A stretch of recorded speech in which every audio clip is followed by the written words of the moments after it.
Anyone can take orders and execute, but what I want is an agency that's going to bring new ideas to the table. They're going to be strategically looking at our whole business, asking, how is the business doing? Where are there opportunities? They're looking at the competition and tracking the category and bringing ideas. Like, they're truly an extension of my team. And usually it's like one way or the other. Either they are or they aren't, quite frankly. This is You Should Talk To, a podcast for busy marketing leaders who are looking for support and tips on getting shit done. In each episode, Daniel Weiner interviews marketing leaders and discusses their experience, successes, and failures around hiring agencies. If you're interested in finding and choosing the right agency partner, then let's jump in.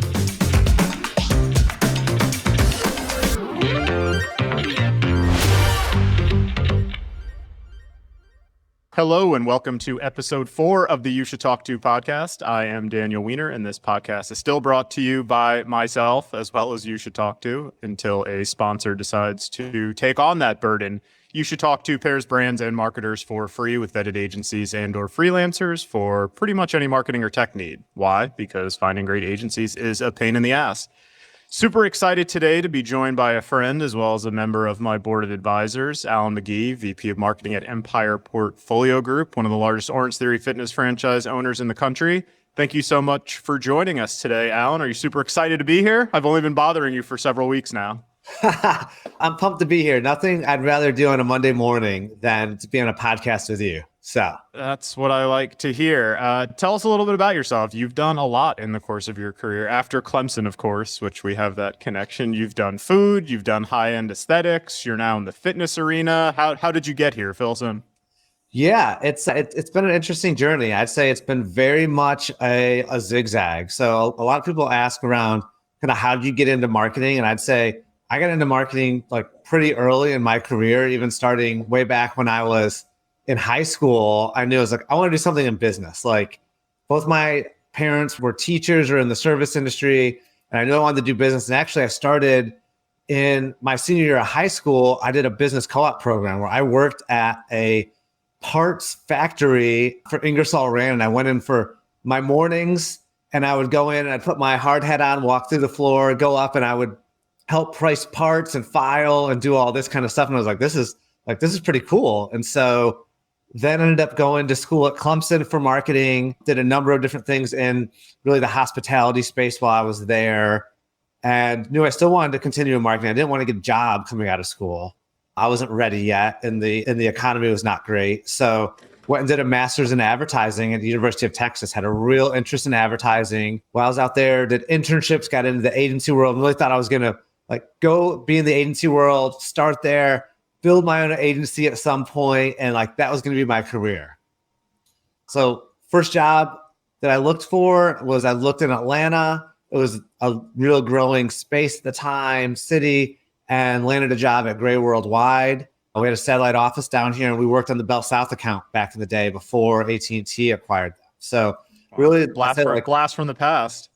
I know people in the South are like, oh, Bell South, they remember that. And got to work on some cool stuff. I was selling people dial-up and DSL internet. I was getting them to bundle their home phones when home phones were a thing with their services.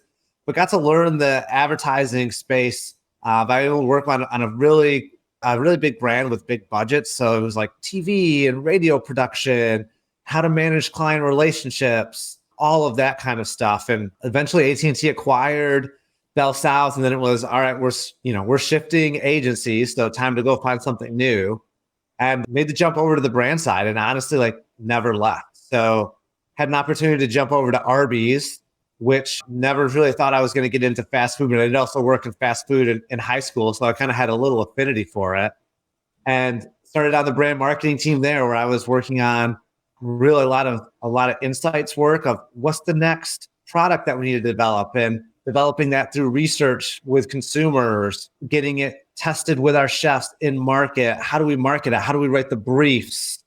All of that kind of stuff, which was really back then a really long life cycle of it may take us 12 months to get a product into market. So learning all of that really hands-on for anything as small as a new milkshake flavor or a different roast beef sandwich with a sauce on it. and going through real, like getting into the strategic side of marketing, along with doing some cool stuff like making kids meals toys, then, how do you make a toy for 13 cents and things like that. So some fun kind of projects. What's your favorite Arby's food menu item?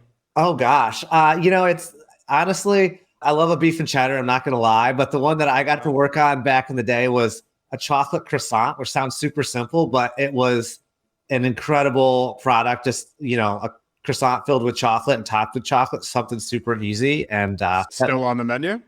No, it comes back every now and then. It's funny to see sometimes when you work at these restaurant brands, you work on something, then you'll see like the products you worked on come back like 10 years later. So it's still kind of fun to see some stuff pop back up from Arby's that I worked on way, way back in the day.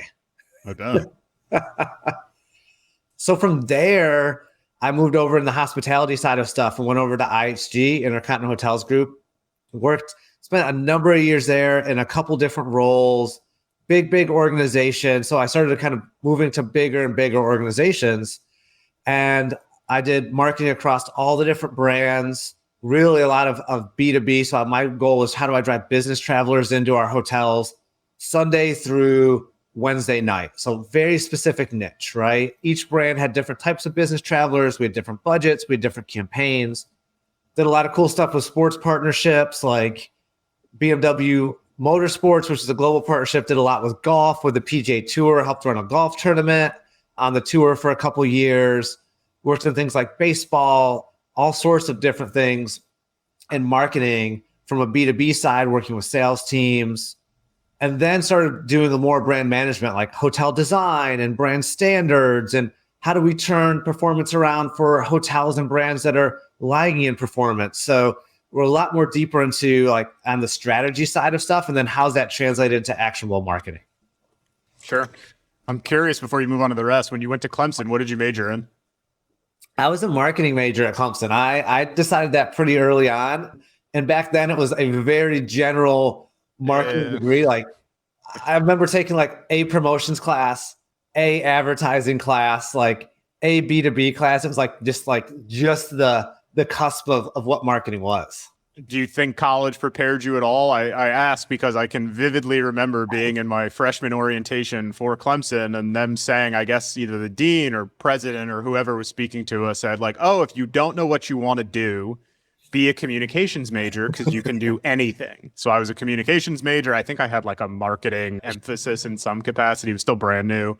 Graduated in 2008, height of recession, and every interview I had, everybody asked, oh, you're a communications major. What can you do? And I was like, I have no clue. Please ask the people at Clemson because they told me I can do literally anything. So I was curious if you think your degree prepared you for what you've done over your career at all. I think so. I think marketing at Clemson, marketing gave me a good like baseline. It helped me honestly like weed out what I kind of had interested in marketing and what I didn't. And that's where I went to go more to advertising, like the promotions, the advertising stuff, like all of that helped me say like, this is the territory I want to go versus I knew I did not want to be in sales coming out of school. Like, and it was kind of, you want one way or the other of sales or non-sales. So I think that helped while I was there. And then I did a lot of like on campus work too. So working with, it was back in the day called Tiger Paw Production. So we used to put on all the concerts and all of that kind of stuff. And I think that's what also got my itch scratched for marketing. Cause I was doing some more hands-on, like putting on these concerts on campus and when the artists came in town and how all that kind of works. So it was kind of a combination of the experience along with the classwork. Gotcha. Talk us through post IHG. Was the next stop churches? No. So I moved back to food though. You're right.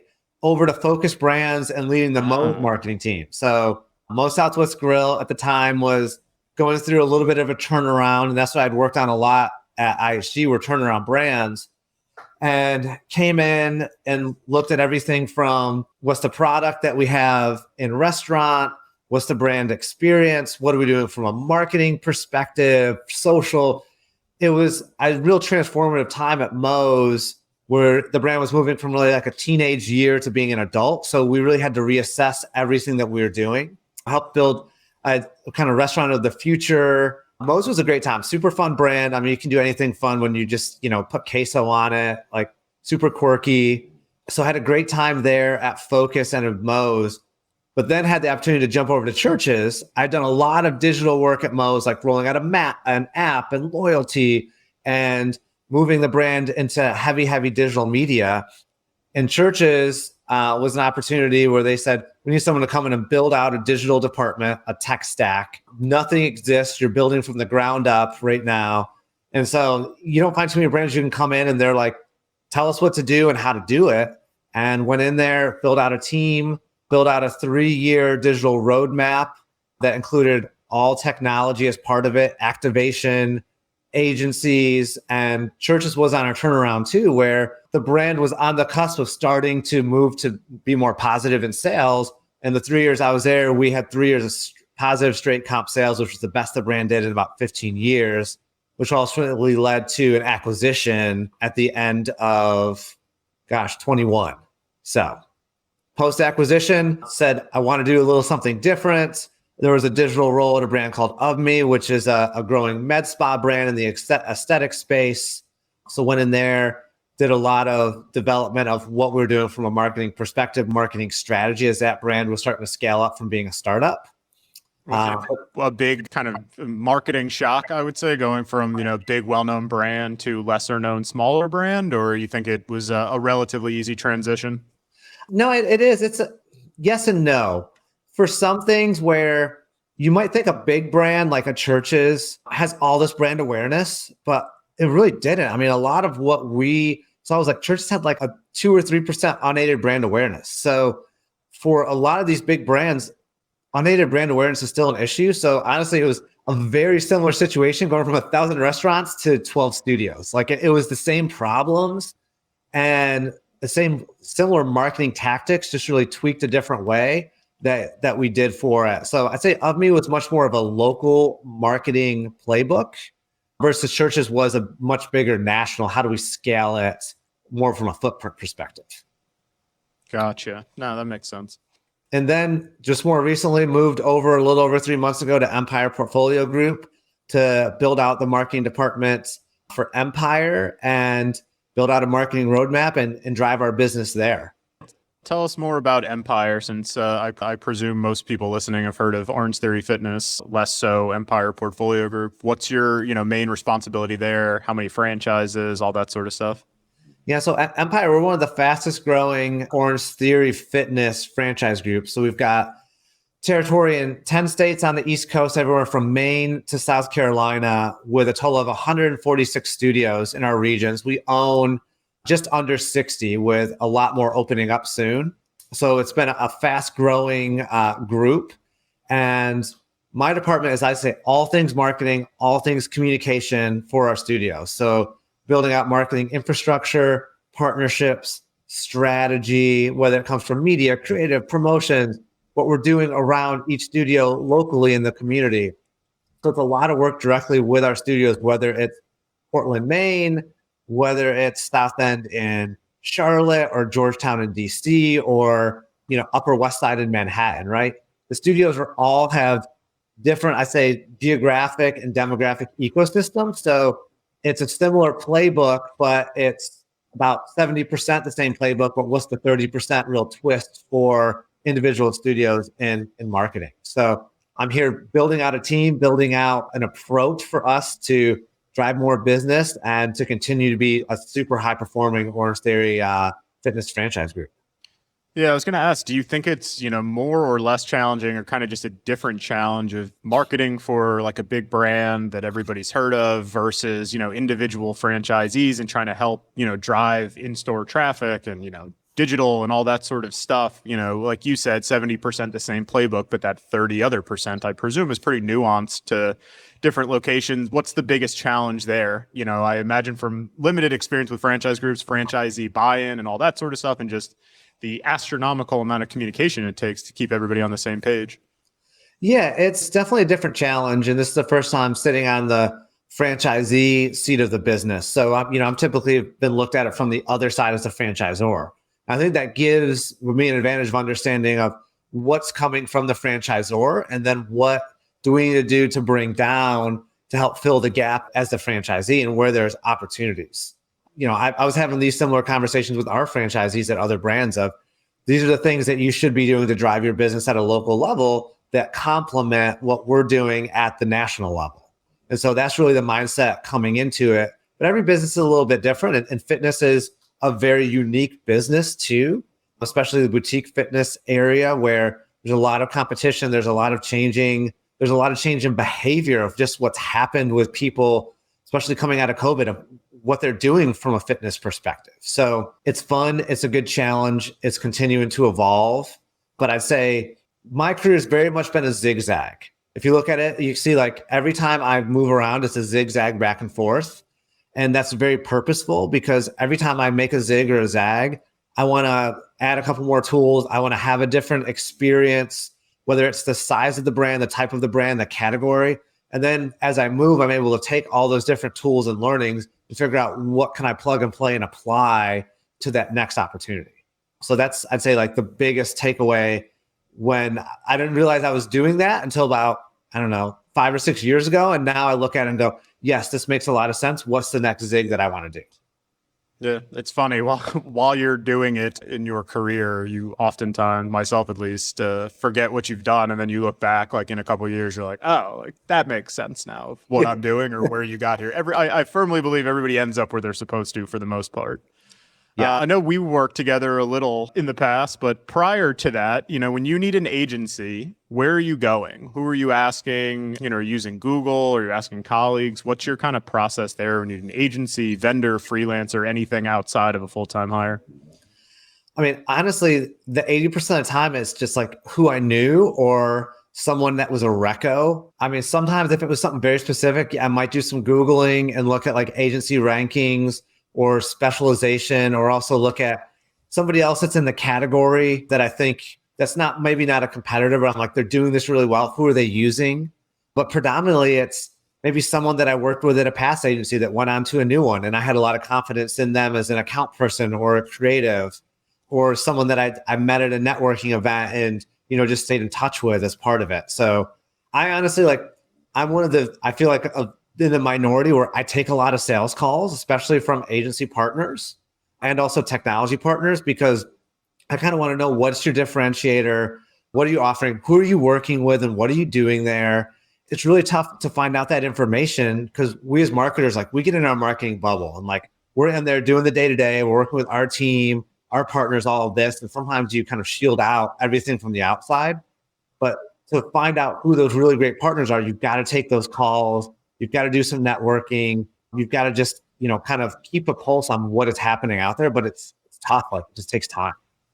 You're going to get hit up by 1,000 new vendors after this podcast. How you said you're open to those calls. In general, to that end, like what are you looking for if you had to, put it into kind of like a blanket statement? What are you looking for from an agency or vendor? Is there something in particular that would make, say, if somebody's listening to this and they do decide to reach out, what would make them stand out, amidst the madness of 100 other outreaches?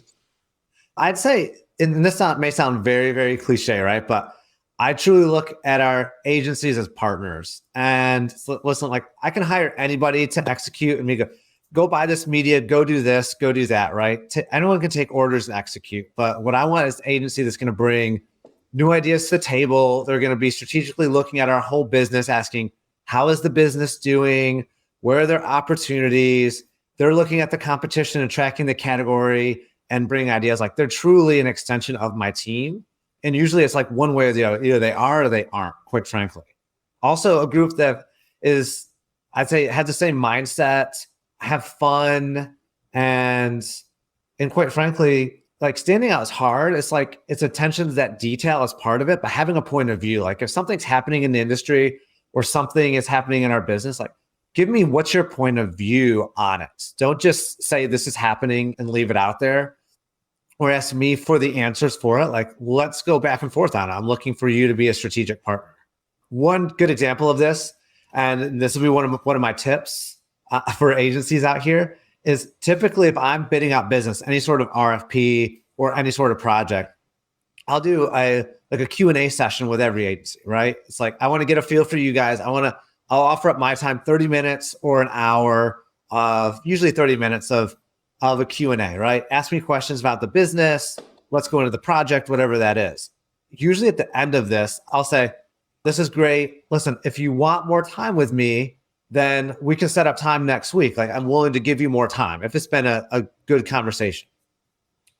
I'll offer that up to say we're talking to 5 agencies, all 5. Typically, one agency is like, yes, can we book that now? And they'll book that. They'll dive in, do more, have more Q&A, dive more into the business, and we'll spend more time together, get to know each other. It shows me they're getting the process. 9 times out of 10, that one agency is the one that I'm choosing, quite frankly, because like I know they want it. They're buying their time in. They're starting to build that relationship, and they're doing their homework. Like, they're focused on this. It's not just the how much, the what's the deliverables, like all of that stuff. I'm giving you the opportunity. I'm handing it to you. So take it. And that's a little test that I give to all our partners. And usually the one that does that is the one that we land with.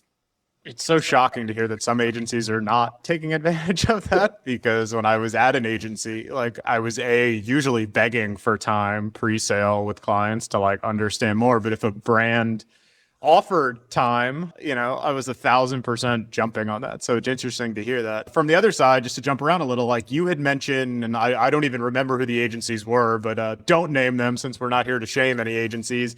We talked when you moved from, I believe, churches to Of Me, you reached out to some of those agencies that you had worked with in the past and stuff like that. And some like either jumped straight to like, hey, what's your budget? 2 wouldn't take the call because you weren't a big enough brand. I think your spend was like $1 million or, some astronomically large sum for many agencies, or just a big sum of money. Can you talk through that? Because I don't know if I've ever been more shocked to hear that just from a short-sighted, sales perspective. If you're going to jump around 20 other times in your career, how is everyone not bending over backwards from an agency perspective to keep that relationship or help you, even if it's not with their agency? Yeah, I'm surprised at it even more and more with the agencies. And some, I guess, are much more, they only want a certain size of business based on what they're doing today. And some of them, just told me that up front. And I'm like, that's fine. I get it. Tell me that up front. Others kind of went through the process and then said it's going to cost, 3 or 4x of what your budget is. Like, I'm fine with that. But yeah, I guess from my perspective, if you think there's going to be growth in the business, especially a brand that's going to be growing over time, then I don't know. I always feel like, I don't know why agencies would turn down a business opportunity unless it's coming down to you just don't have the resources to staff it the right way. But yeah, it seems like it's a little more of the case today with agencies being much more picky with their business. Whereas I think the more business you got, you never know where it's going to grow. Or I have definitely hired in my career multiple times agencies I brought with them from one job to the next. And so a lot of times just get in the door and you never know, like you could get that big whale in 2 years because somebody's moved on to the next big role. Yeah. And I think it's good for agencies to be picky with the business. I think it's more, if I understood correctly from that portion of that process, is there were plenty of agencies who were not even open to exploration. And I think I asked her, I was like, were you a terrible client? Like, did you wrong these people in some capacity? Like, what do you mean they won't take the call? You're like, oh yeah, our budget's not big enough. I'm like, I don't understand. Like, what do you mean? They won't waste 30 minutes to explore? But no, I think it's good when agencies are picky. One of the things I look for from agencies that I work with is being open to exploration, however, which is, if we agree, like, this is potentially something that can grow, or like, take the 30-minute intro call, see where it goes, and then be picky. But especially since COVID, I was going to say, I've seen a bigger shift from bigger brands moving towards smaller independent agencies that specialize and are kind of picky towards, 1 to 2 services versus agencies of record and stuff like that. What do you think of that? Have you seen that shift or felt that? That shift is here, and I don't think we're ever going back to it. So here's why. In marketing advertising about 10 to 15 years ago, it was much more generalized. Like, think early on digital, much more traditional, but the marketers were much more generalists that were sitting in those marketing seats, right? It was more creative driven. It was more project driven, things like that. Well, marketing's gotten way more complex nowadays, whether we're talking about search, whether we're talking about social, whether we're talking about new media, whether we're talking about, Web3, whether we're talking about development, all of this stuff, right? It's gotten way more complex. And you have this is going on TikTok right after this, Alan. Trust me, I know there's too much stuff out there. It is. There's so many channels. The channels have went up, 15x in the last 5 years, right? It gets more and more complicated. And so brands are bringing in more subject matter experts into the business, right? And it's much more of a hybrid model. It's not as much of generalist and generalist. It's much more hybrid both ways. And so brands are looking for more specific partners to fill the gaps on those things and to be the experts as part of it. Big brands are always going to need the generalist agencies, right? The ones that say they can do everything really well. But most brands that are small or mid-sized, which is the predominant number of brands out there today, right?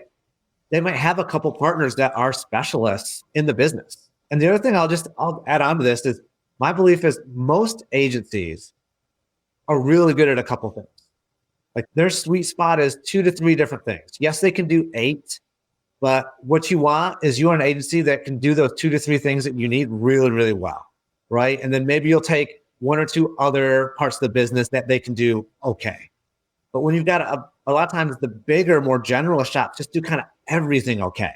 And that really just doesn't move your business. And as a smaller or mid-sized brand, you want to be paying for what is going to be able to move the needle in your business. And so I think all of that is what's kind of set this in motion. And I just don't see it going back because of the kind of infrastructure of what marketing is today.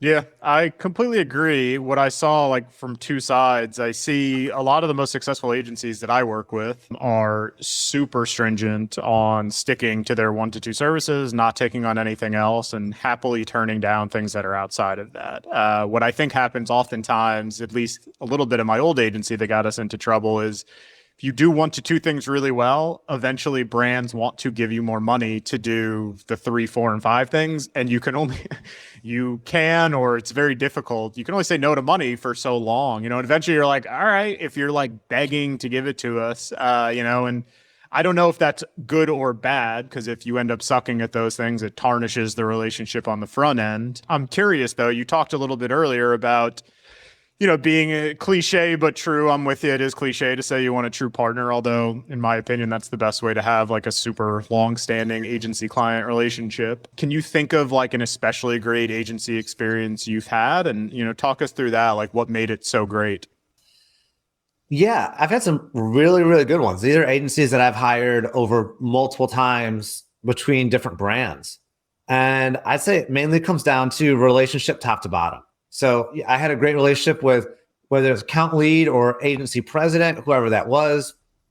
The managers on my team had great relationships with, the account execs, even down to the coordinators had great relationships with like the junior folks on there. Same with the creative side. So it's really got I'd say good relationships across the board of being in that day-to-day working. And then also I'd say that the biggest thing that sticks out is it's really one word, it's proactive, right?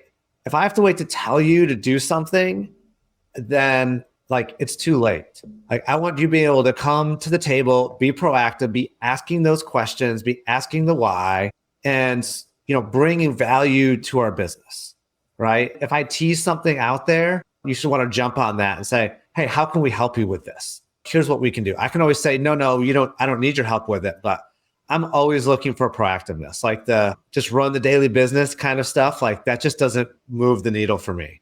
And then I was going to say, but I might be interrupting what you're about to say, but I wanted to point it out now. It's interesting to me that you didn't say one thing about work or capabilities or anything involving like the tangible work product, which I firmly believe is the truth for kind of everybody, whether they say it or not. Like I take the stance that you don't get to do the good work, even if you're the best in the world at something, which many agencies say that they are, if the relationship isn't strong pre-sale and at the front end. Like those first 3 months of the honeymoon phase are, I think, the most crucial parts, because you have all this excitement pre-sale, you sign a contract. The last thing you want is to feel different like right away once there's an exchange of money. So I'm curious to hear that, unless that's where you were going. Do you think what are your opinions on the work? I take the opinion it doesn't matter in the sense that so many agencies do good work, but like, are they making your life easier? Like you said, are they being proactive? Do you have to pull it out of them? All that sort of stuff. Typically, I find the ones that we have really good relationships together, they're doing great work too. The ones that I've got to pull it out of, they're the ones that we're looking at and going, they're not delivering on the KPIs, or we don't like this work. We're having to go back multiple times on rounds of changes on things. So I feel like the work comes with the partnership as part of it too. And those agencies that we have good relationships with, they listen too. So they start to understand what the expectation is. And then also, what is our feedback? So we're not giving the same feedback every single time because they're actually listening to us. So I kind of think actually they go pretty hand in hand. I don't think I've ever had an agency relationship that has been really strong that's had poor quality work. I've had relationships where it's been good work and poor relationship, but typically that good work then starts to fall down and it ends up being poor relationship, poor work, quite frankly. Like I've never seen it continue to maintain up there over time. How do you think you get the most out of your agency partnerships? It sounds like you were somewhere in between. Do you want a more collaborative, engagement? Do you want to be told what you need or, what you should be trying, somewhere in between? Talk us through that. I'd say it's a combo for me. Definitely like the collaboration on certain things. Because I'm a pretty hands-on marketer, so I like that approach. But I do look for their point of view. Like I want their POV. If I'm saying we should do this, we should build this website with this platform, and the agency has a different point of view, then listen, like tell me why and tell me why your point of view is better, or tell me why this social strategy, we should be doing it this way and not the other way. I'm very open to that. And a lot of times, like, hey, listen to you. All right, let's test it out. Let's try it. Like very open to trying stuff as part of that. But you've got to give me the why on it, and not really talking down to the client too. Like that's what some agencies have to work with is not talking down, especially when you're talking to not so much people at a leadership level, but we're talking to marketing managers and coordinators and other folks that are on that team. Because that is the fastest way to really sour that relationship, is to make the marketers on the brand side feel like that the agency thinks they're stupid. And agencies, that is a problem that happens. Yeah, I totally agree. As being somebody on that side of the agency, I mean, I'm guilty of that. You get an email from a brand and your first reaction is defensive and kind of combative of like, are you being questioned? And I think it comes with probably agent experience of realizing, no, like you're there for a number of reasons, but one is also to make them look good on their side to their superiors and stuff like that, and really empowering them with knowledge. And if you do that, that's why I think so long-term about all this stuff. All of those people will eventually be in your role, presumably, as they move along in their career, and they're going to keep you in their Rolodex as one of the people they reach out to first when they get those new jobs and stuff like that. On the other side of that, can you think of any like super negative agency experiences you've had in the past? I see you smiling, so I assume there's some war stories. If you need to pour a drink, feel free. But I'm curious what made those such. I shouldn't say bad. I'll use negative for semantics. What made those such negative experiences? I think the agency relationships that I've been challenged with the most, what I'll call it, is challenge. That's a better way. That's a diplomatic way. Yeah. more challenging. More challenging. A lot of it comes down, quite frankly, to like complacency. Whereas like the agency's been in place, I've come in to a role or they've been on the business and they're just continuing to do things the same way over and over again as part of it. So like that's one of the biggest challenges right there, is just getting them to change their mindset. And it's especially when you have a new marketing leader come in, there's always going to be like, we don't want to do things exactly the same way we did them before. So you got to kind of roll with that a little bit. And some agencies, they don't like change, right?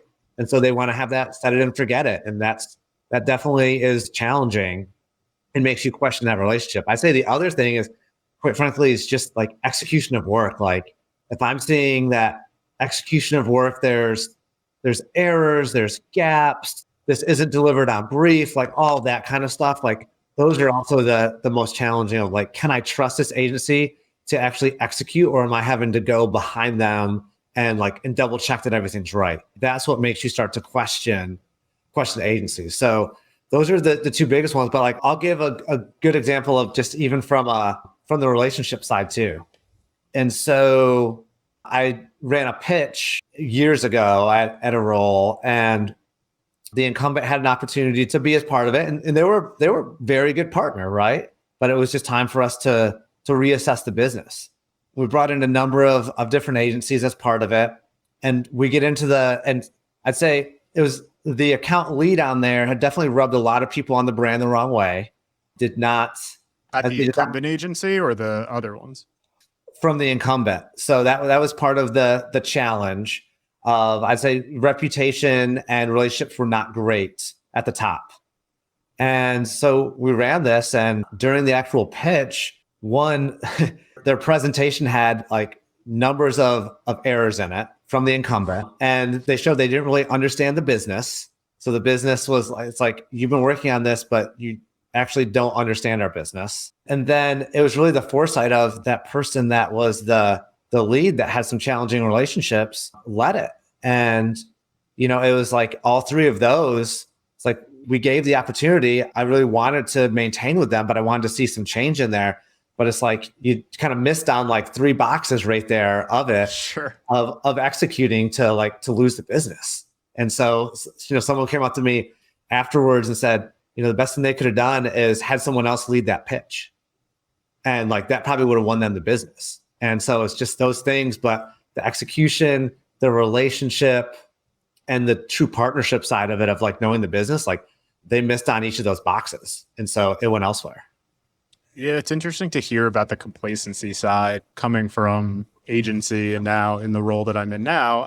I feel for agencies on the complacency side because I can remember at my own, like when things are going well, I think you're not necessarily incentivized, but you think you should, maybe complacent isn't the right word. You should maintain what you are doing because things are in like a positive state. And, it's a fine line. Like some people, I've been in rooms where like I present ideas and essentially they're like, Danny, shut the fuck up. And I've been in rooms where I give ideas and they're essentially like, oh, like we'd like to explore those, like a lot of what I talk about with folks on this podcast, as well as brands, kind of like to wrap it into what I do at You Should Talk To is like, you have to understand who you're talking to more than anything, more than the brand, in my opinion, more than the business, more than what they're selling, the people in the room, because everybody's approaching it from such a different perspective, and knowing who you're pitching or selling or your client, like what their pains are and, all of that sort of stuff, to me is what makes like a good agency as well as a good agency sales process, tailoring your experience to the people in the room rather than like thinking from a brand perspective. Because it's, again, the brand's being run by the people sitting in front of you.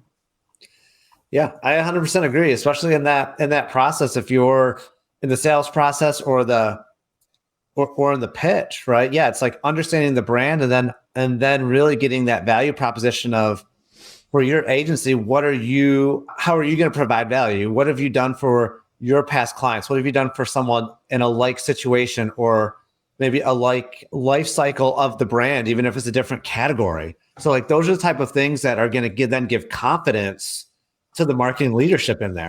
And also, like you're saying, some marketing leaders at the very top, like they want their brand associated with other brands that are on your portfolio. And like the biggest thing you could do is put up a slide that's got 10 other brands that you're working with that they think, hey, I want to be in that same category with them. I want to be in this slide. Like that actually wins some business. Sometimes I think agencies undersell the ego of marketers. I agree. I also think a lot of times people forget bringing food and beverages. It's a wonderful way to earn some excellent points and finding out what people. That's why when you said that some brands or some agencies didn't take the opportunity when you offered time, I'm like, I would have been asking what you eat, what you drink, like all of those things. Those are the little things that win these. Oh yeah. Yeah. It's all the small stuff, right? It's all the small things. And then once you get in, you just continue to build on it. Do you think once an agency relationship has been tarnished in some capacity, or like it's in your mind, like they did something wrong, that it's possible to bring it back to positivity? Or like once that doubt has been put in your mind, it's kind of like on the outs? Yes, it can come back. I say it's like the 20-30% of the time. A lot of times, once a perception is crafted, that's where it can be really tough to come back from it. But I've had some relationships that we brought back where the agency had a poor perception internally, and it could have been for some reason. A lot of times, quite frankly, they just weren't managed well from somebody else. I put a percentage of agency client relationships failing because of the client too. Like, you've got to be able to understand how to manage the agency, how to get the best work out of them. I had one agency that just had too many handcuffs on them. Like, they were handcuffed. And so they were only doing so much because of these handcuffs from the past. And it took some nurturing to get them off. And then once we did, actually their performance just, really, really improved. But it was that management side of it. So that's one thing that I look back from my career and go, I'm really glad that I worked in an agency for a couple of years and had some really tough clients.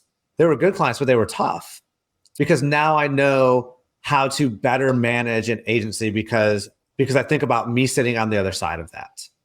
So I think a lot of it comes down to both those, but you can definitely bring it back. You just have to assess of like, what is the why? Is it really the agency, or is it that, we haven't helped facilitate their success either?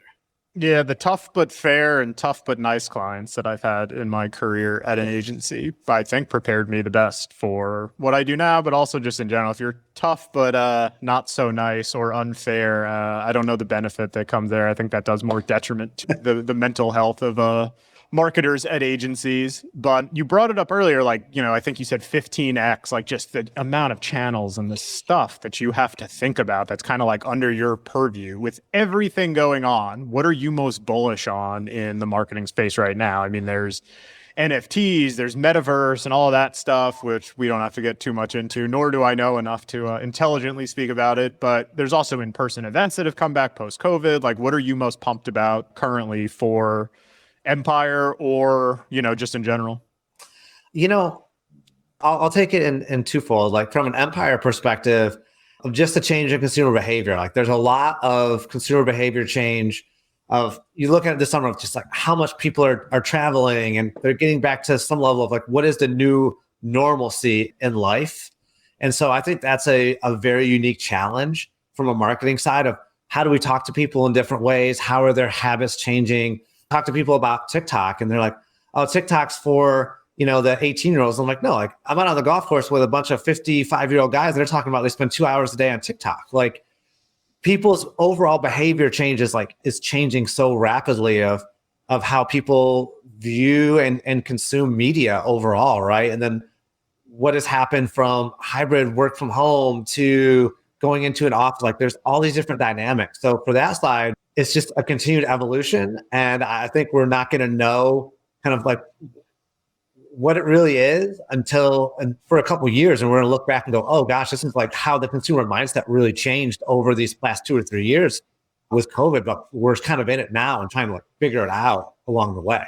So that's in like the day to day, which I'm excited about. I love diving into and trying to like test and learn and try new things. We think like big picture, we've got like cookieless and cookieless world, Web3, metaverse, NFTs, like all these buzzwords that that's how you have to say it with the sarcastic undertone when you say these things as well. And I say it that way because like I'm excited about these things, and I've tried to listen to webinars or read or to learn enough about them. But I just, I don't know 100%. I don't think anyone does, like, where all these are going, how they're going to work together, all of that. If I'm going to bet on like one of those kind of big three, like, I think Web3 probably has the most legs, quite frankly, because it's, there's parts of Web3 that have been live, Web3 has been live, or that it's going to, but it's more of a platform perspective. And I think it's so interconnected to so many different ways of working and changing consumer mindset. I think that's the thing that ties it back to that. So I think that's one. You don't want to invest in the You Should Talk To cryptocurrency after this, Alan? I don't think I've been pitched on that yet. So we'll handle that'll be our next podcast. From that perspective, do you like, what keeps you up at night about all of this stuff? I asked that to everybody that I've interviewed so far, and it's usually some form of like, just similar to what you just said, like the breadth of this stuff, the amount of stuff that is under their purview in 2022 versus 5-10 years ago. 100%. I think it's 100% that it's so many different things that are happening at once, right? New media channels, thinking for the future. Like we're talking about cookieless, we're talking about what should we be doing as a brand and thinking about marketing, not just today, but a year from now. And also, like I said, how consumer behavior and consumer thinking is changing, and consumers are getting inundated with thousands of messages a day. And so how do we break through, right? How are we making sure that what we're doing is impactful? And then just quite frankly, like the people side of stuff, like it's challenging finding the right partners, building the right team, and then continuing to nurture all those relationships. So I'd say that it's interesting from a people perspective. Consumers now are more skeptical, they're more loyal, they're more promiscuous with all their brand choices. Like it's so much more difficult because of things that have changed with them, of making sure that what we're doing from a marketing perspective has an impact. And then having partners and your internal team all be thinking about all of that stuff too, while kind of, running the day-to-day. Is I think the sheer quantity of everything that's happening right now. How do you weigh like trying some, I know TikTok's not as new currently, but how do you weigh doing something new? And for a brand like you all, like it's hard to like dip your toes in. You kind of have to make the decision like we're doing this thing or we're not. How do you kind of weigh that for things like say TikTok or metaverse or anything like that? I think it's waiting till like for a brand for our size and what we're trying to do. And for most brands, quite frankly, unless you're a big brand that just has tons of money to kind of splash everywhere, you're going to wait till some of these channels or opportunities get a little more mature, right? You're going to wait till there's some level of maturity, and then it's just testing small and trying it out there and seeing what you learn. Because, you could have tested something a year ago, and now based on what's happened with that network or channel, it's totally irrelevant what you did. And so I like to wait till it gets to some level of it's getting close to maturity, but it's an opportunity for us. Can we actually see what the impact is? And sometimes being super early on, you can't. And it's just, you're doing for the sake of doing it. I always like to be throwing one or two kind of small things in there, like trying it, learning it. It doesn't mean that if it doesn't work, you don't ever go back to it. Maybe 6 months later, oh, hey, this has changed with it. Okay, let's go back and let's try it in a different way as part of it. No, that makes sense. I've been dipping my toes in the TikTok pool, so to speak, and it's interesting to suck so bad at something and, I have no idea what I'm doing there. And also just seeing like the randomness and not necessarily understanding, like, I had one video that has significantly more views than anything I've put on there. It's the same as some of the other things, and I have no idea why. So it's also frustrating just to try new things and not understand it. I like to think I have like a firm understanding of LinkedIn and Instagram and stuff like that and what plays well there. But new channels, like you said, even if you are early and see some success, oftentimes you didn't learn. You either got lucky or you're just super early and all that sort of stuff. So I think the learning part is super important for everyone out there. The final questions I have for you have nothing to do about marketing, or at least I don't think they do. What was your very first job? Very first job, I was 16. I got a job at McDonald's, and I was destined for greatness in food, Alan. I tell you, it's like very early on. I was a cook.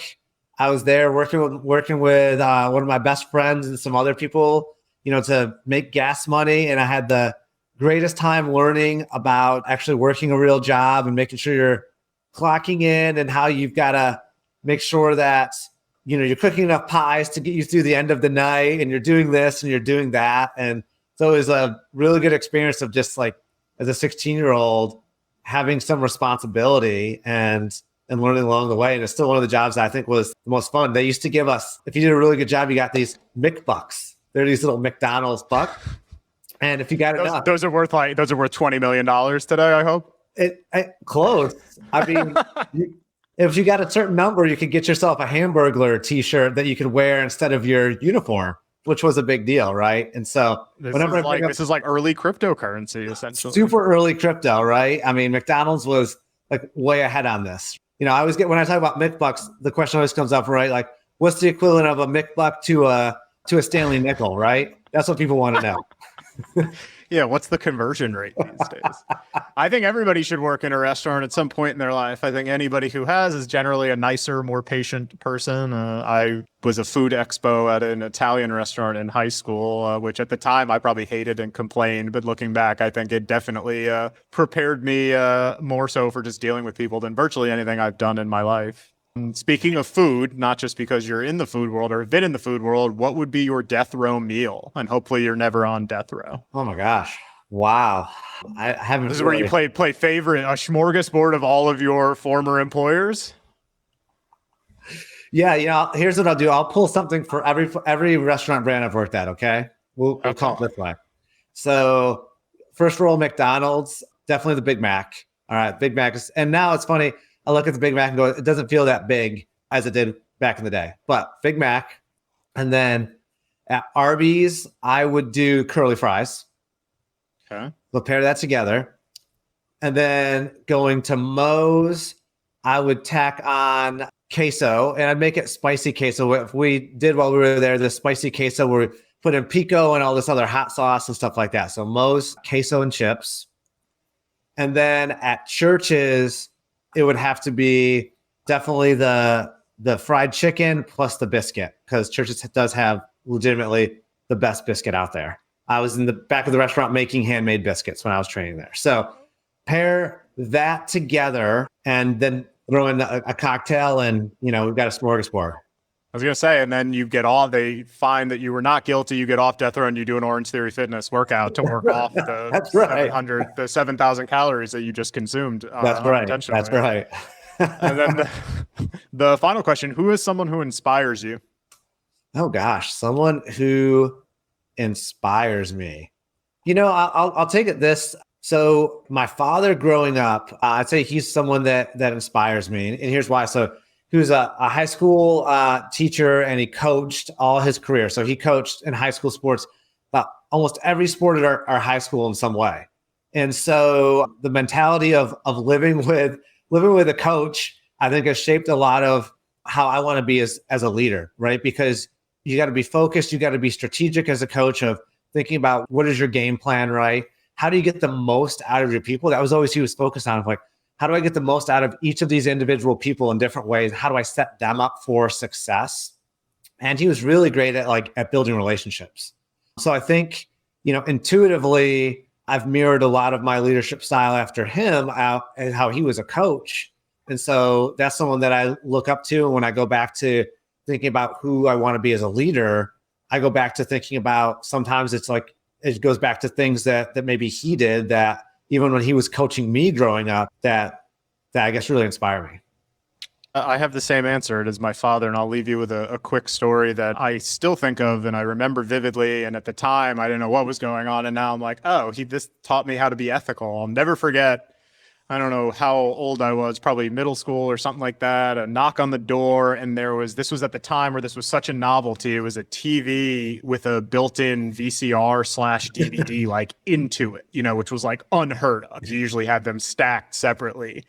And we do it, and my brother and I are like, oh my God, this is awesome. And my dad is furious, livid when he sees who it's from. And he doesn't say anything, and he walks into the room, and he picks up the phone, and he calls somebody, and he says, if you ever send me something like this again, you don't have I'm taking my business elsewhere. And he returned it. I think he made the UPS person take it with him. He wouldn't sign for it or something. And at the time I was like, what are you doing? We just got a TV in the mail. And I came to find out it was from a vendor in some capacity or something. And it made him uncomfortable. And I think back to that moment of thinking long-term versus short-term of he could have very easily taken it, but then, not the most ethical thing, definitely not illegal and happens all the time. But I think back to that all the time. So if anybody's thinking of sending me a TV today, feel free to not. I will not accept your TV. But that's all I've got for you today, Alan. Thank you very much. I really appreciate you spending some time with us. I presume the best spot for people to find you as well as pitch you all of their services and technology would be LinkedIn, and you're looking for 100 to 200 new pitches today. Is that accurate? At least. If not, this podcast will have been a disappointment. I hope that I get some sponsors from this. I hope you get all of the technology pitches. Just remember, if you need agencies, you come back to me. But technology providers, you can dabble with that. But no, I appreciate it. This was awesome. And go Tigers. Go Tigers. All right. Talk to you soon. Thank you for checking out this episode of You Should Talk To. This show is brought to you by the company with the same name, You Should Talk To, a company that helps marketing leaders find the right agency or freelancer for their situation. If you enjoyed what you learned in this episode, make sure to follow You Should Talk To wherever you listen to your favorite podcasts, or visit YouShouldTalkTo.com for more information.